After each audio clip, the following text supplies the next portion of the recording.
A wellness entrepreneur and digital creator. Alongside me is my amazing husband, George, the CEO who's always ready for a new challenge. We've been navigating marriage and running startups for over a decade, and we're here to share the real, unfiltered journey with you. Join us for insights and candid conversations about integrating love, family, and entrepreneurship. This is Married to the Startup, where every day is a new adventure. All right. This is episode 24 of Married to the Startup. I am your host, Alicia McKenzie. We're back. We're back. I find you. So we took a little bit of a break, A vacation. a holiday. Sun European. Took a holiday. We did, because lots of snow and Frigid temperatures. we don't do well in the winter. I do not. It is well documented. Yeah, Not a winter person. we're struggling. It's like that season where you just don't want to get out of bed because it's so cold outside of your covers. Yes. I think it trickles down to our kids. It was a rough morning. This first week back has been rough. Yeah. Is it the first? This is our second week back. Yeah, but there has been snow on both weeks. Yeah. They've both been shortened. When did we move to the Northeast? I don't remember. I think we've always Northeast. Well, I guess we're mid-Atlantic. We're like mid-Atlantic. It doesn't snow this much down here, and it has been snowing its little body. Yeah. I don't like it. Cold polar vortex this I don't week. like it. It's even snowing at our beach house. It's snowing in Florida. What? There's nowhere to go. There's nowhere to go that's not snowy. South America. Australia. Yes. Australian Open's happening. Yes, that is warm. It is warm there. It was 90 degrees the other day. Because it's Australian summer. Not winter. Maybe that should be our plan. Maybe we should be in DC from like March to December and then be in Australia from December to March. Can we make that happen? No. All right. So I guess a little bit of an update. The last time we recorded was right before Christmas, and we did not get a PS5. We did not. Mom wins. Yeah. And we went down to the beach house, and our two sons proceeded to spend a majority of their time playing PS5. Yes. I think it was rationed. Was it? All four of them played PS5 together, which is cool. And then we got in some pickleball when it was warm enough. We rode bikes. Yeah. We got outside. Okay. Yeah, it wasn't just like sit in front of a TV and game all week. But it just solidified the reason why I don't want one of those things in this house. Your 7-year-old is a bit of a... Yeah, he's addictive. He is. He's got an addictive personality. I wonder where he gets that from. Don't know. And he's like, the Switch is his downfall right now. But he plays like Among Us and Sonic game. Do not approve. I do not approve. This is where I just kind of have to look the other direction. Almost as much as our soon-to-be 3-year-old that goes to the big TV twice a week. Oh my gosh. So we took the kids to go see Moana 2 over Thanksgiving. And then over Christmas, we went and saw Sonic 3. And the girls and I saw Mufasa, and it was really good. But when we got back, the baby somehow convinced our nanny to take her to the movie theater, which she calls the big TV. And they were the only ones in the theater. So now the baby thinks that she has her own personal movie theater, and mommy just gets tickets, and then they go to the big TV. And this has become like a 2 to 3 time a week multiple occurrence. times a week she goes to the big TV by herself with the nanny to watch Moana 2 or Sonic 3. Yeah, I don't know how this became so normalized. Yes, but that's her thing. They bring blankets and they bring snacks. When I come back in my next life, I want to be my almost 3-year-old. I just want to do childhood over again. I feel like I did it wrong. Yeah. But they say you can't pick your parents, so... That's true. So if I had to do my childhood with my parents again, then maybe it would probably be the same. Ditto. Okay. Well, enough said. 2 stars. Like, do not recommend it. Little bit traumatic. Here we are. Indeed. It's 2025 now, right? We're 20 days into 2025. We're 23 days into 2025. Jeez, how did that happen? It went quickly. But one thing we do every year is we get out huge pieces of, I guess they're like massive Post-its. Yeah, I think they're a poster board. What are they called? It's like a sticky poster board. Yeah, I know there's a name for that, but I can't remember what There it is is. a name for it, but we get out 4 big wallboard sticky papers and we make 4 different lists for things that we want to accomplish in 2025. And there are 4 different categories. One is our travel list, one is our home project list, financial goals, and then business goals, right? Is that how we split it out? Yeah. Yeah. And I think we've talked about that on the pod before, I think, but now I think we're, a little more specific. But yeah, we go strategy goals, financial goals. I think it was supposed to be health and wellness goals, but I think we've morphed it into vacation goals and then the projects, stuff we want to do around the house to improve our living situation. Yeah. So for our travel, and travel is really important, right? Like this is one thing that when we got married, I was like, I'm not gonna not travel. Yeah, experiences is a major part of life. Yeah. And to not have those experiences, especially with your kids, or when you have the means and you're healthy and your well-being. And I think we get down that trap where I can't go on this excursion because A, it costs too much, or B, I can't take time off. I can't do this. I can't do that. And I was talking to a friend of mine actually yesterday, and he was diagnosed with a terminal cancer for a while. And when he is now he's fully recovered and he's on the, I guess you wouldn't say on the mend. He's fully recovered. Completely miraculous. Yeah. Yeah. But, we were having that conversation about life and, how, him having cancer was a blessing in disguise. I mean, it was terrible to have it, but it made him reevaluate how he looked at the world. And, makes you realize, he said, focus on what really matters. And he goes, and you'd be surprised at how little things there are that actually matter. Yeah. How few. Yeah. There's very few things that actually matter. Yeah. And which is also an interesting conversation. So there was a social media post, and this one woman, she has 4 kids. I think 2 or 3 of them are out of her house now. My mom sent it to me, actually. And she said that when they were younger, they stopped gift giving altogether. Right. So this means that this doesn't mean that they didn't get gifts. They still had grandparents that send them gifts, or they would still get gifts from other people. But within the family, they did not do gifts. What they did was that every Christmas, they had a big box and everybody opened the box as a family, and it was a trip. And they would pack their bags and get on a flight that night for their Christmas vacation. And people in the comments were up in arms. They're like, you're ruining your Christmas for your children, and this is borderline child abuse. And she's like, whoa, whoa, whoa, whoa, whoa. Me taking my 4 kids on a tropical vacation to Costa Rica for 10 days is child abuse? Well, by all means.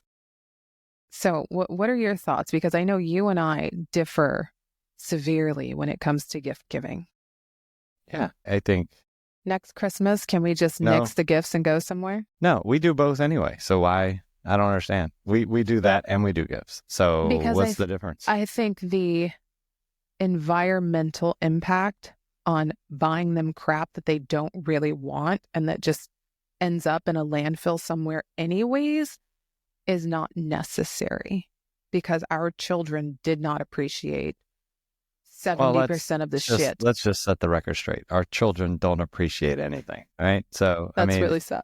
We've gone off the rails somewhere where I think they I wouldn't say entitled, but they don't appreciate things they have. So they don't take care of anything that they have because they just think it's all replaceable, which is a somewhat good mindset, but also a bad mindset, because you don't want to be beholden to things. Kind of like I struggle with sometimes, is you get latched onto something and that is my thing. And I buy clothes and it sits new in my closet for some period of time until an occasion arises in which I will wear it. Yeah. But I want it to be new as long as possible because it's the thing I bought. And then that's the thing I want it to be pristine and stay that way for as long as possible. See, and I'm of the mindset where I found a sweater that I like and I bought 5 of them in different colors and I wore one right away. Yeah, and then when you're done wearing them, you move on to something else. That's not true. They're still in my closet. Well, I'm saying your philosophy, let's say you buy a high-end bag, and when that bag has lost its appeal to you, that you don't wear it, you sell it and buy something new. Right, where I am attached. That is my bag. That's my thing. Mm-hmm. And I don't want another one. That one's mine. I'm going to keep it forever. So I think it's good that you and I are married because we do have such polar opposite views on opinions when it comes to a lot of things. But yeah, so again, our back to children are none of this somewhere stuff in the actually middle. really matters. But so how do you, I don't know, and I would love to like just hear somebody else's opinion, but how do you raise children that have a growth mindset, but also like an abundance mindset, but then also appreciate everything they have? Yeah, I don't think they're mutually exclusive. I think you can have an abundance mindset and still value the things that you've accomplished and have gotten, and that there isn't, it's not a, How so? It's not a zero-sum game. You can continue to add. Because if you have an abundance mindset, then I think the thought that this, let's just call this iPhone, oh shit, I dropped it, I broke it, let me just go get a new one. I think it's more of, I don't know if that's the abundance mindset. I think that's... No, but I think that... Nothing material is irreplaceable. That's true. Right. But it doesn't mean that in the moment that you have it, that you shouldn't value it, right? That I think the difference in kind, like you can have something and then value your time with it. Like I have this awesome phone. I love this phone. It's a great phone. Does everything I need it to do. It's there for me all the time, blah, blah, blah. But then when I break it, oh my God, I broke it. I need to get a new one. Versus being frivolous with it and not caring about it and just throwing it around and then letting it break. And I think that's where our children are. Right. Exactly. I think that's do we the fix difference. This? I don't know. We made this bed. Now we have to lie in it. How do we fix? Yeah. I think it's less things. I think if you have less things, you value the things you have more. Okay. So then next holiday. Yeah. I think we still get presents. I think we just have to be strategic around what they are. If they can't, they always need clothes. Specifically tell you what they want for Christmas. You get them what they need for Christmas. They all need clothes. They need shoes. The problem is you buy shoes 3 weeks before Christmas. That's because they fucking outgrew all their shoes. I know, but you could just save them. Buy one pair and then save the other 2 pair for Christmas. Baby, one of our kids had a toe coming out the front of his shoe. Not. Maverick's shoe was ripped open at the top. That is why I had to buy him new shoes. You only need to buy one. You don't need to buy 3. Okay. There were mistakes on all parts. Exactly. Mistakes were made. Mistakes were made. All right. So back to the goals. Our travel goals. And I still think that we just need to do like 2 presents per kid and then just do a big trip. Okay. Whatever. Travel. So we have 2 family travel trips. Big trips. 2 big, all-encompassing family, friends travel trips. And then we have a bunch of little small trips. Like the girls and I are going on a Broadway vacation this weekend, right? We're taking my mom, and that was her present. She's really wanted to see these 2 plays in New York, these 2 Broadway shows. And that's what we got her for Christmas. We put some tickets in a bag and we booked some hotels and put it all in a little envelope, and she opened it, and that was her present. So we're doing that this weekend. And then George and I have it was supposed to be a surprise trip. Birthday, anniversary, Valentine's trip. Yeah, sometime in February. And I had a cocktail and blew the secret. But yeah, so we're going to Hawaii for 8 days. He doesn't know where or any of the details, but I'm still annoyed that you let it slip. This is why I don't drink. Can't control my words. But no, it's good. And then we planned probably 2 or 3 more you and I trips. Yeah. And I think like sometimes we'll just go with friends. Like we're like, hey, we want to go try this really good restaurant. Let's do a weekend. We'll fly here with 4 other couples. Oh my God. Do you hear the scratching? I hear it for sure. Take your dogs. We're recording. Take your dogs. Take your dogs. Our eldest child just came home and the 2 dogs they went crazy because they love her more than us. Yeah. Anyways, yeah. So we will pick a restaurant and we will just go somewhere with some friends. So we have a few of those trips planned, but we try to just put them on the calendar. So A, we can plan for childcare and bring in backup if necessary. But B, I think you just need to have something to look forward to. Yeah. And it's good to lay it all out too. So you don't feel in a rush like, oh, I want to do a trip in Q4. I want to go somewhere. And then you're like trying to figure it out when you can just spitball the top. And we don't have to do them all, but I think we probably will. But you just put down the things you want to go to. Not like bucket list, but like things I want to do this year. Yeah. And then we do the same thing for the house because our house is, how old is it now? 6 years. 6 years old. So I'm a builder by nature. He's I a like to tinkerer. constantly do projects. Yeah, so we have to put those projects on paper so I can see how inconvenienced I'm going to be at certain parts of the year and plan for that. Yeah. And, budget that out so that you understand what the, cash flow requirements are. So it's just like running a business. You want to set your goals for the year. You want your KPIs, and you want to be able to budget and plan and have an expectation from a finance perspective of how much everything is going to cost. Yeah. And when in the quarters or the life cycle it's going to happen. Mhm. So yeah, we created quite a few projects, some larger projects, some like weekender projects. Yeah. And then our 2025 strategy, that's more so business goals, I guess you could call it. Yeah, it's business or, life altering things. Yeah. So, Like Ava going to college. yeah, that's a big one. So when we called it Ava launch, because we are launching her into the world as an adult. Isn't that crazy? We have an adult child. Yeah. So having that strategy, at least it works for us, it's very similar to how I run business. You create that strategy and then you're like, okay, to execute on that strategy, there's a series of projects and there's a series of milestones and tasks, and maybe there's budget allocation. There's all these things. And we kind of do that from that strategy perspective. Like the Ava launch is a series of projects, like get into college is a project. Once she selects her college, acquiring all the things she'll need for a dorm room is a project. Like looking at her car situation is a project. Yeah. And all those require financing, but it's a window into how my mind thinks. Yeah. And then I wrote a children's book and it releases this year. So starting in July, it's going to be full book launch mode, right? When you've got events and you've got publicity and you've got just things that have to be done. So knowing where that is in the rest of the year is just really important so we can plan for it. And then I think, should we talk about the construction company? No, I mean, I guess we're still just ideating on that. Yeah, but the goal. idea is that there are these companies, there's land that we want to buy, there's things that we want to do. But if you talk about it and just talk about it, then that's all you're doing. But if you put it on paper. Yeah, it becomes a strategic goal. Mm-hmm. Mm-hmm. And then, yeah, I think we've got some other company things that are going on, right? Like you're possibly thinking about acquiring another company. We've got some ownership issues in one of our other companies that we have to think about without going into too many details. And then my new startup. Yeah. Yep. That's got some events going on this year. So those are just our strategic business / family altering goals that are going to happen. Yeah. And then finally, I think it's a financial. Right. And it's more around, the biggest part of that is this going to be an accretive year? So are we, going to grow the net worth, or is this not going to be an accretive year? Mm-hmm. That's the top line. And I think this year, because of all the plans for acquisition or other things, it could be either, but I think that we'll see.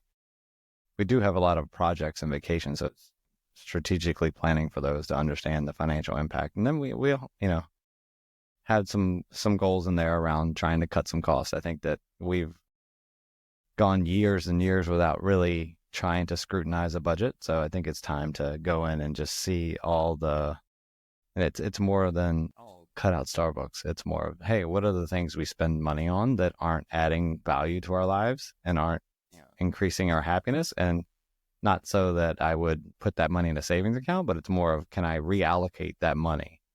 Like if it's a 15% overage and just random shit that doesn't add value to my life, can I reallocate that 15% to things that will bring joy and happiness to my life? So more of, vacations. Can I do another vacation? Can I do these things if I cut out this 15% waste?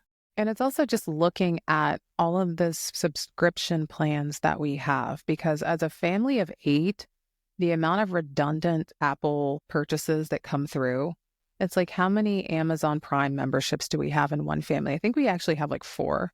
Yeah. Which you don't need 4, you need 1. And then everybody needs to have a family account. So it's just stupid shit like that goes unnoticed because it's such a nominal amount. But we actually need to. Yeah. And then Apple needs to figure out their plan. Like, there's bigger families out here than 6. Like, I think that's Apple's current family plan is only up to 6. Yeah. Like, that's bullshit. That's rude. It's discriminatory It is. practices on large families. It is. How do you want us to repopulate the planet if you're going to limit us to 6 Apple accounts? Yeah, that's ridiculous. Anyways, so those are our financial goals. And I just encourage people to put it on paper. Yeah, I think that's the biggest thing is I guess the put it on paper is one, but the other is just communicate. Sometimes it's hard to communicate things like this. And if you can't articulate it with your spouse or talk about it, then maybe that's something you need to look at. But same with the business, you got to talk through it, and you may be uncomfortable conversations like around finance, but understanding that when you at least kick off the year, everyone's expectations are set for what your goals are. What are we driving towards? And it helps when you have that argument or you have that debate later about, I want to do X, Y, or Z. And you're like, well, that's not really aligned to the strategy we talked about, right? And then maybe we need to reevaluate the strategy for the year and something comes off the list. But we agreed that this is kind of where we were going. Yeah. What's the number one reason for divorce, I think? What is it? Is it financial? Yeah. Sex and money. Sex and money. Got that in spades. All right, moving on. So, and I hate that I say so much. I'm going to try to stop. But social media.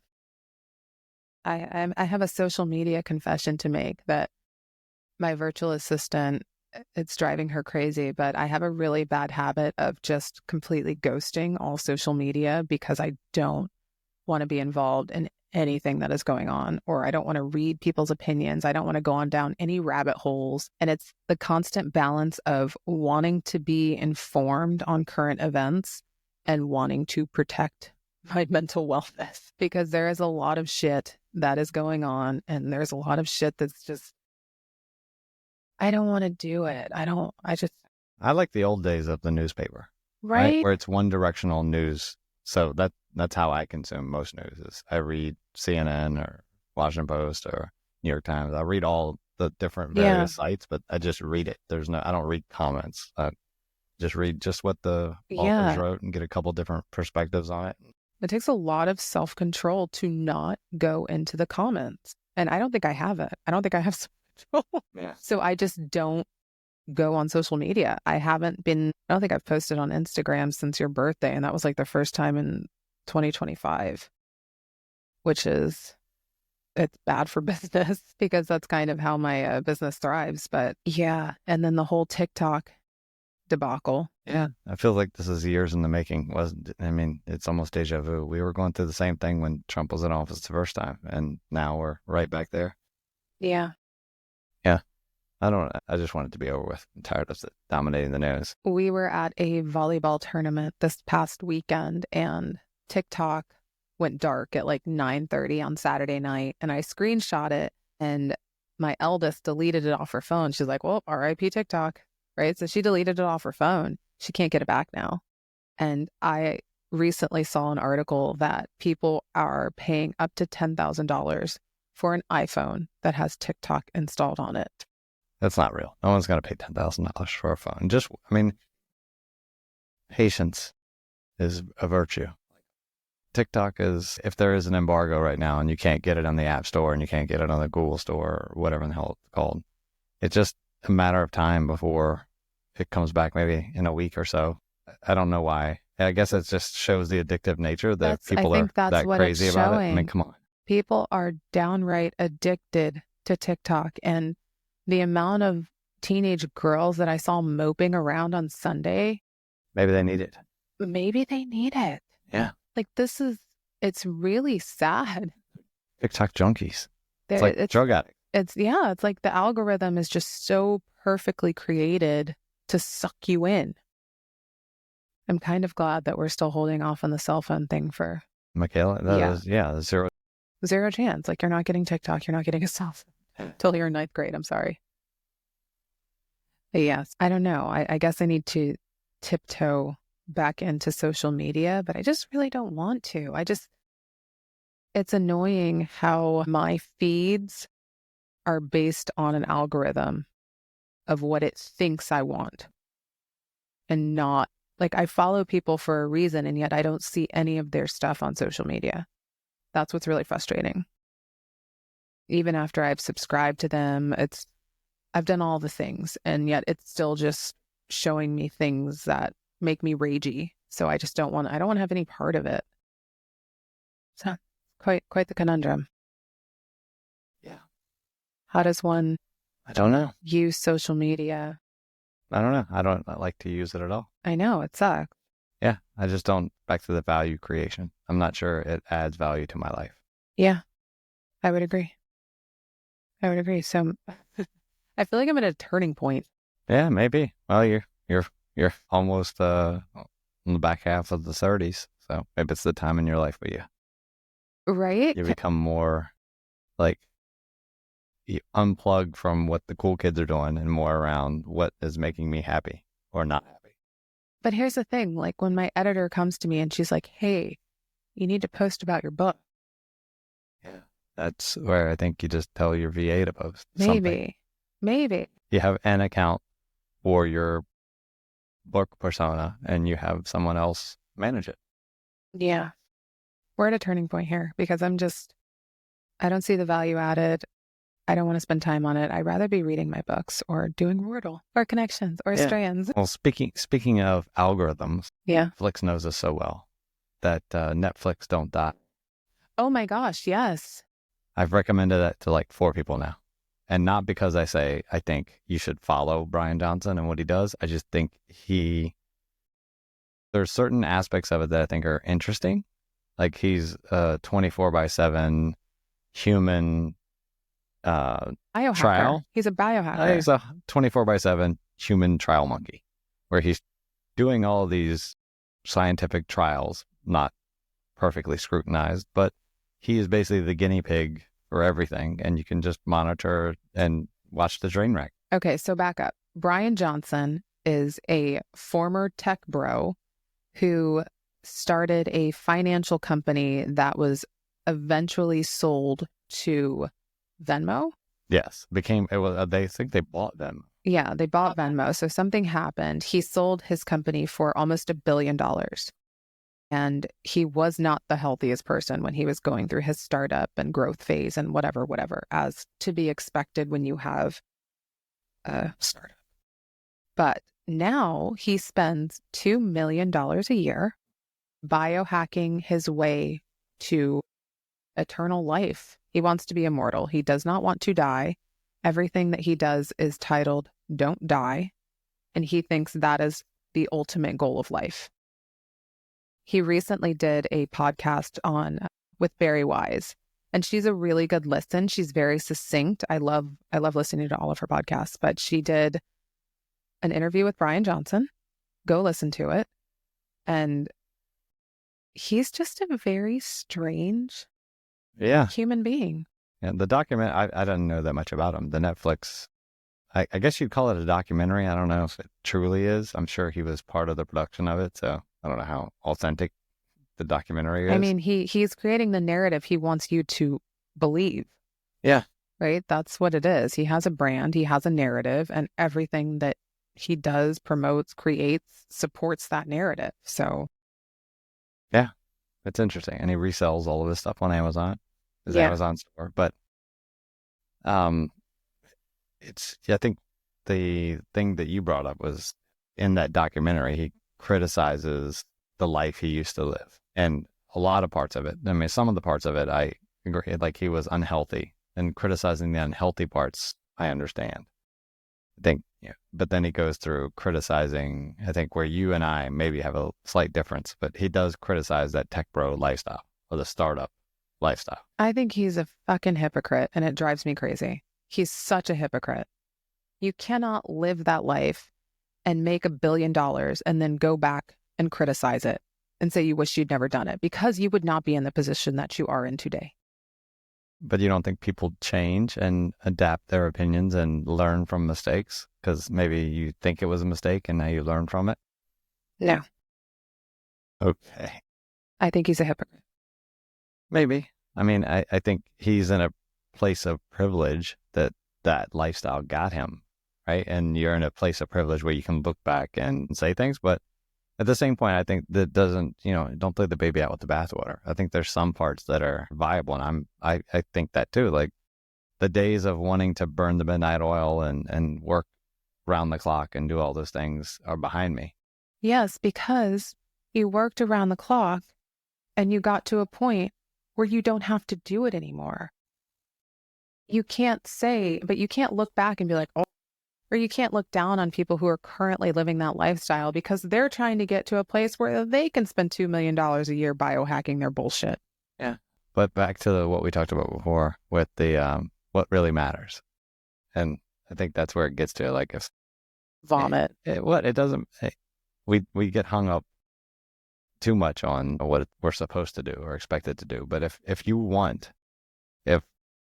start with this ball of jade and you have to chip away all the things that make you unhappy to be happy, if needing more money to do more things is ultimately will shed this stuff that makes you unhappy, then sure, you have to go through that lifestyle, maybe.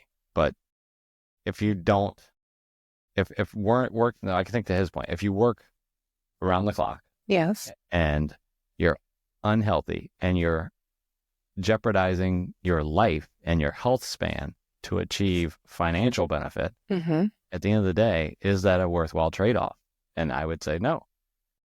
Because so what would you could be the richest man on the earth and die at 45 from a heart attack because you sit around, drink Mountain Dew, smoke cigarettes, and eat vending food. So what's the alternative? How do you think he would have been as I'm not saying him, I'm saying No, in general, do you think people can be successful while living the perfectly balanced, I'm going to go to bed at 9 o'clock, I'm going to get 8 hours of sleep, I'm going to drink all my water, I'm going to eat all my nutrients, I'm going to do this, that, and the other, and still completely kill it as an entrepreneur and a business owner?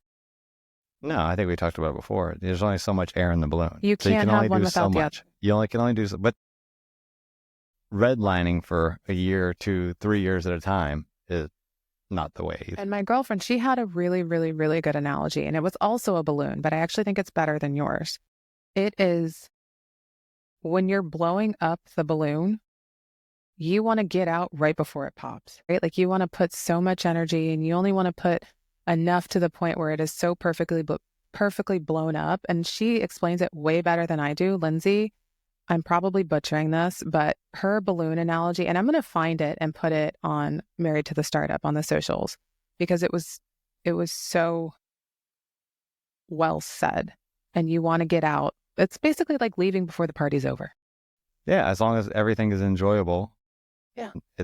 If you're passionate about what you're doing and you're passionate about your startup and you're working those hours, it's a sacrifice worth doing. So but for so long. Going back to your first startup, the idea behind DPS was never to sell.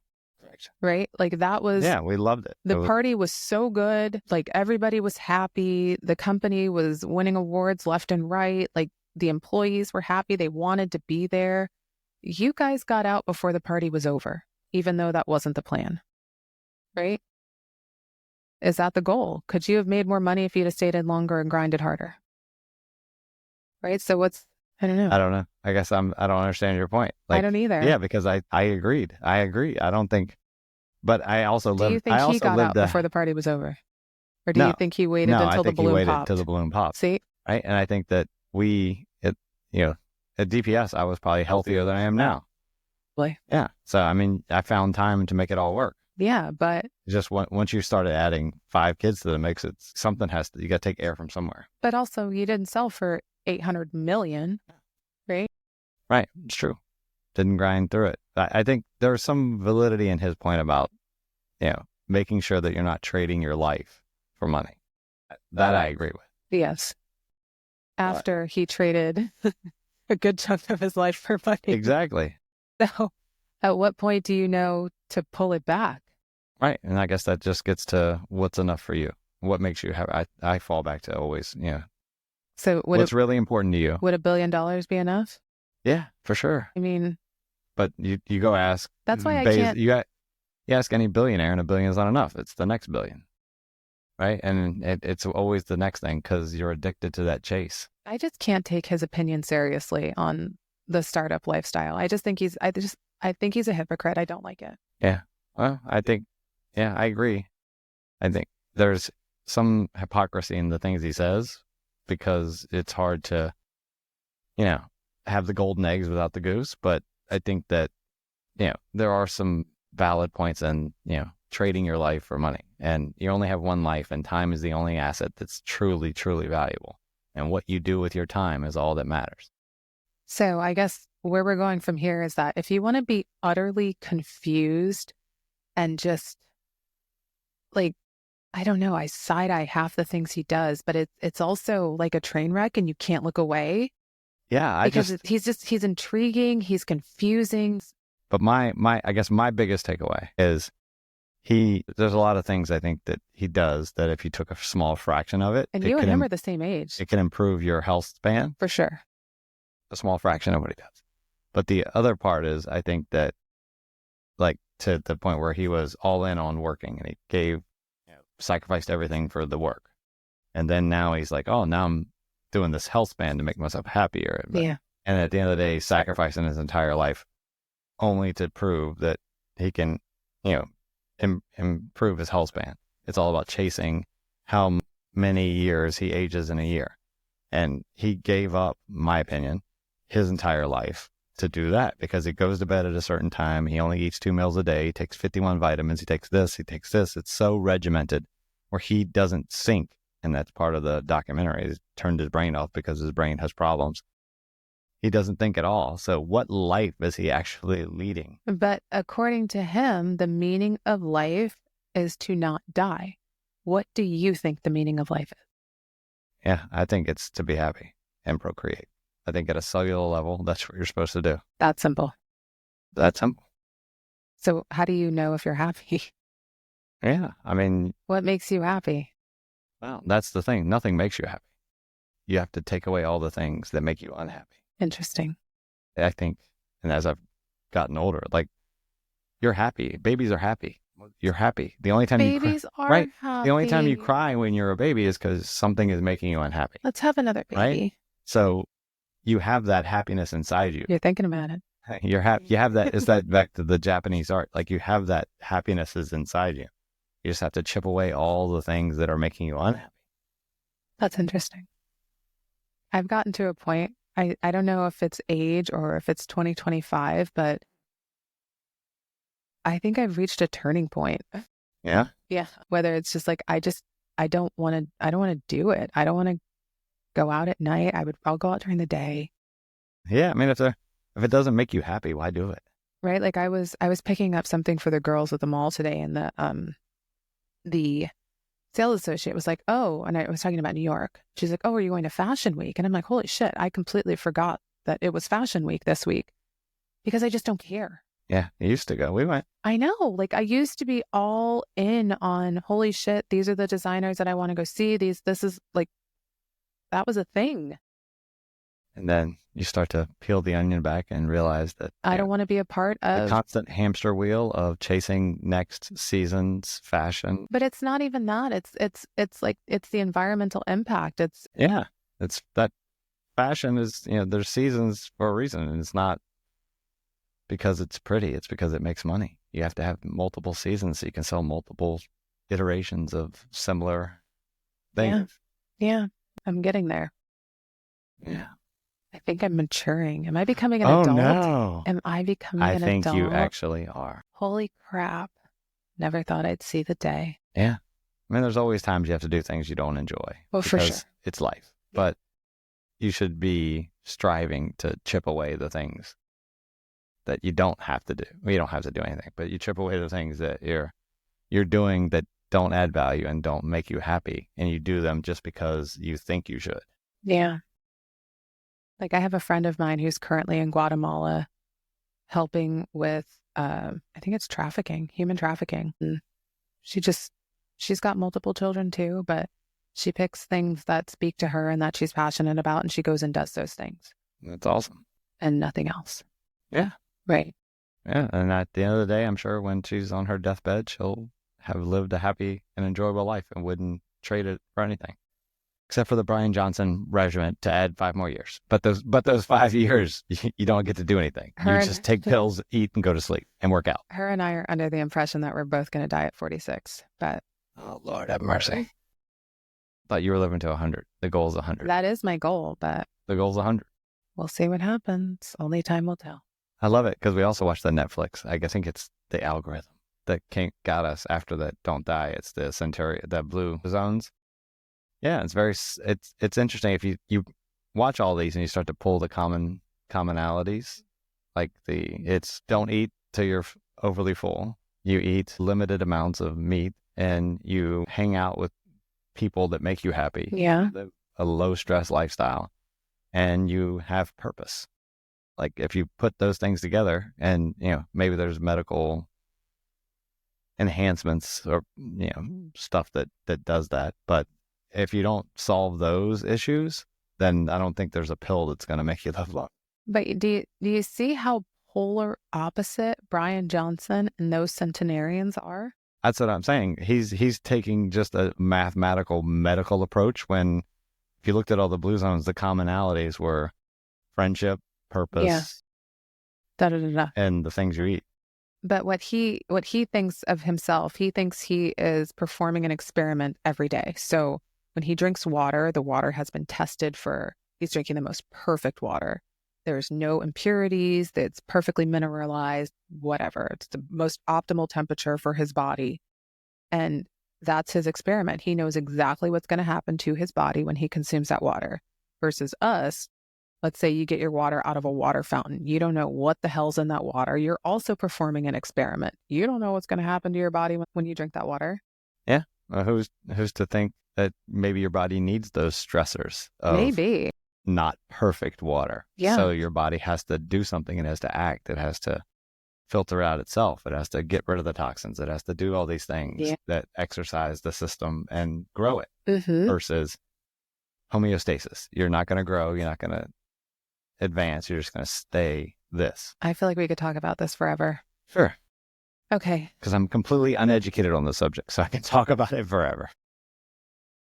It's amazing. Yes. All right. I think that's all for today. Okay. We'll be back. I'll be back. Thank you for tuning in to Married to the Startup. We hope you enjoyed today's episode. If you did, please take a moment to like, rate, and subscribe to our podcast. Your support helps us reach more people and keeps the conversation going. If you have any questions or topics you'd like us to cover, drop me a message. I love hearing from you guys. Until next time. George, out.